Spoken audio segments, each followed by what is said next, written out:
पुढे आमच्या सोबत असं काहीतरी होईल आम्हाला वाटलंच नव्हतं बाबा. तर काय म्हणताय सांगलीकर, आज आपण कुपवाडमध्ये म्हणजेच आपल्या शॉपवर होतो. मग तिकडून दुपारी जेवायसाठी घरला चाललेलो. मग जाता जाता या भावाला जरा फळं घ्यायची होती. मग काय फळ घेऊन घरला चाललोच होतो. त्यावर तर या भावानं थांबवलं. अगोदर विचारायला लागला तुम्ही कुठे चाललाय. तर म्हणलो घरी चाललोय. आता यो असा विचारायला लागलाय. ह्याच्यावरूनच भावाची लक्षणं समजली. म्हणायला लागलाय जाता जाता मला तेवढं घरला टाकून जावं. मग त्याला सोडा निघालच होतं तर त्या रिक्षाचा टायरच फुटला. मग कसा आहे भावाचा पायगुण.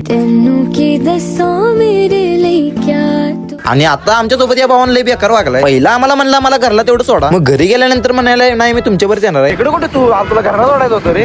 घरला सोडायचं चाल आपल्याकडे कुठे यायला लागले आता काय बोलायचं याला. नाही आता बोलून पण काय अर्थ नाही. चल म्हणलो आता डायरेक्टर व्लॉगला संध्याकाळी कंटिन्यू करत आहे का नाही. एक पार्सल आणायचं होतं त्यासाठी कुपडत चाललेलो आणि पार्सल घेतलं. प्रत्येला म्हणलो एकटा उचल आणि गाडी आणून ठेव. थोडंसं जड होतं पण भावानं करून दाखवलं आणि ह्यानं पण व्लॉगिंगला केली सुरुवात.